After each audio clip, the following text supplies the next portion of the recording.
গঞ্জ বাজারের আগে মুরাদনগর রাস্তার মাথার এদিকে বাস টাস দাঁড়াতে এই কারণে অনেক যানজট লাগিয়ে জায়গা। তো এই জামের ভিতরে আজকে এই দুটোটা ঘটনা ঘটলো। এই ট্রাকটা ব্রেকটা সম্ভবত মিস হইয়া বা ড্রাইভার বলতে যে গাড়িতে হাওয়া কম, হাওয়ার কারণে ব্রেক মিস হইয়া হ্যাগোর পিছন দিয়ে মাইরা দিয়েছে। মারার পরে হ্যাগো তো ক্ষতি হয়েছে, পিছন দিয়ে মারছে। এটা একদম নিউ মডেলের হাই এক্সাইডের ব্যাক লাইটটার দাম আছে আপনার 15,000 টাকা এবং ব্যাগ ডালা বাঁকা হয়েছে। হ্যাঁ প্রথমে মারতে ধরছিল, তারপরে আমি বাসার থেকে বাইরে হয়ে দেখি এরকম ঘটনা। পরে আইয়া বললাম যে ভাই মারার দরকার নেই, এমনি নর্মালি সমাধান করেন। পরে এরা ছুটে মুড়াইয়া এখন সমাধানের দিকে আসতেছি। যেহেতু মারছে তাইলে দোষটা যদি হাই এক্সলারও থাকে তারপরে ট্রাকওয়ালার, কারণ যে কোনো গাড়ির পিছন দিয়ে মারলে দোষ হয় যেই গাড়ির পিছন দিয়ে মারছে ওই গাড়ি।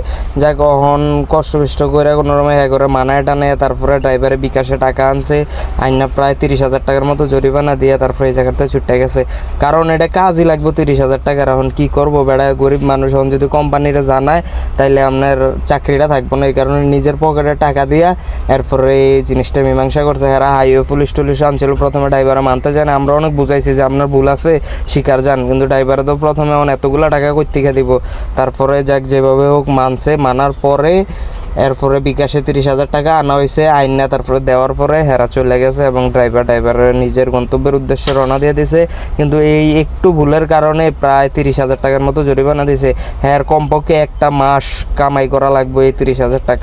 বলি রাস্তাঘাটে যারা গাড়ি ঘোড়া চালান একটু সাবধানতার সাথে চালাইবেন এবং একটু খেয়াল রেখে চালাইবেন। চোখ কান খোলা রেখে চালাইলে এরকম দুর্ঘটনা ঘটবো না। সবাই একটু সাবধানে চলাফেরা